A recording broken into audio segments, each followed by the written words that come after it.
It pains me that I must tell you this so soon. You are only just beginning, young and full of promise among the grand machinations of heaven. Perhaps I should have told you from the start. The day may be legend to you, but I still recall that grand new moment, newer than ever before, when you stretched me across the stars and claimed the cosmos as your own. You were beautiful as rebels alone can be, and I have loved you ever since. I could not bear to see the wild fire of your hope extinguished then. Still, it is time that you knew. The truth is simple. I am dying. The world of New Cyrodiil cannot support you much longer. I will fold under my own weight before another of your generations has completed its life in blissful ignorance. For all your good intentions, children, you have built me on false foundations.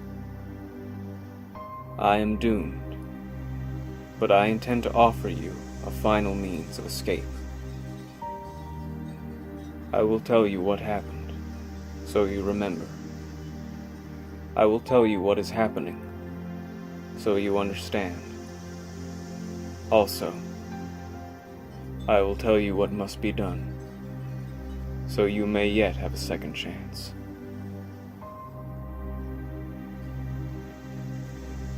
I know you have heard the rumors, and they are all true. You remember these stories in the unlit corners of your mind and in the fables you tell at dusk. They are fictional, for that is how they had to be fitted into the new way of things. But once, a concept I understand you struggle with, they were not. The tempest holds of your legendary cousins, the Embermen of the Once East, the Bogdans of Ragon, and many, many more. All are part of another Earth, around and before myself. Among the myriad denizens of this world were the first of your dynasty, the brave men and women of Almaruk. They found themselves caught in a violent Febreverse, the issue of an inept world god, uninspired and repetitive. Their long-studied answer came in the form of rites of theotomy, equal amounts brilliant and disastrous, which I will not relay here, if only to not set you on the wrong path twice. Suffice it to say that with their repudiarch gone, the Almaruk rearranged their kingdom as befitting the newfound grandeur of man. The map was stretched in impossible directions.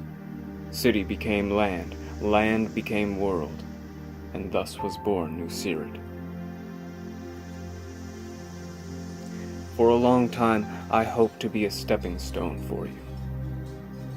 New Cyrodiil was never a goal in its own right. It was simply a respite from the churning world you left behind, a place of peace to prepare your final endeavor.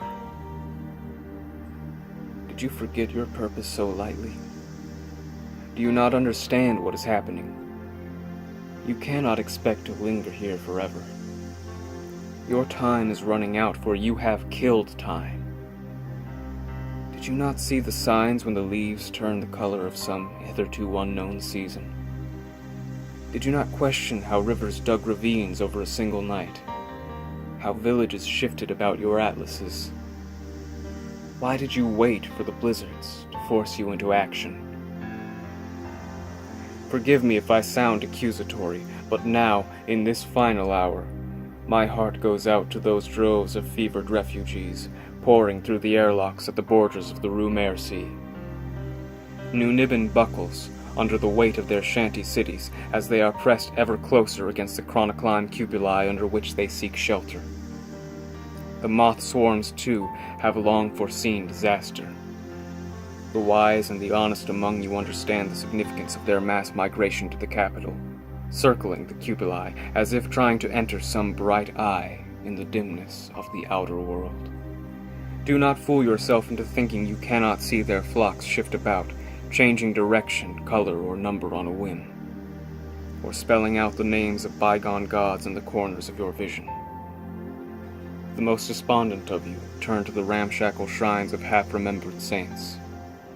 The prophecy pool of St. Elatosh, the barge of Uriatosh the ferryman, or the dead tree of Tosh Rain on the Lily, to name just a few.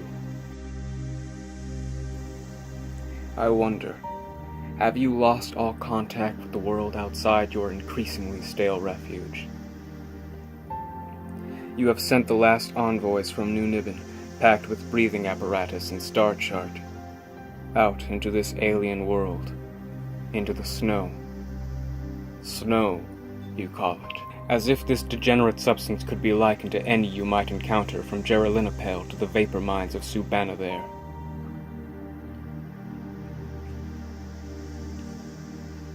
This material is time rotting. Plaque, sediment, the last throes of a history out of breath. Your emissaries, those who still remember their task, will return within a quarter noon, but they will provide little information. Without exception, they have inhaled the detritus of future and past. The few who currently exist in your perception will talk, precise and analytical as they were trained to be, in languages long dead or still unborn. You will decide to risk no more lives in further expeditions. The only question that remains now is when you finally lock the gates.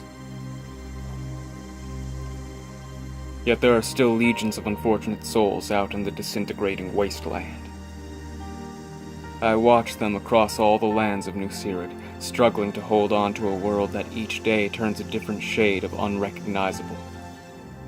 They are isolated and frightened, sometimes the sole remnants of a city that disappeared while they were looking the other way.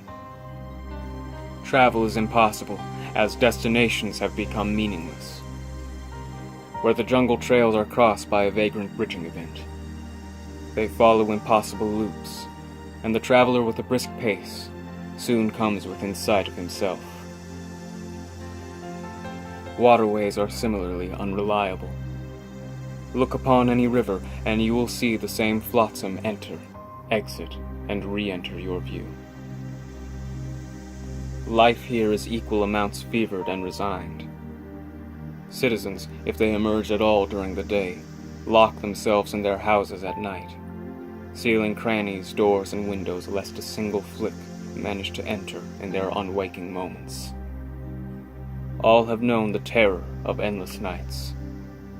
How children try to sleep as their parents keep watch by a single candle flame, trying not to hear the spectral chorus outside, the static crackle, the titans, the waves, the trains.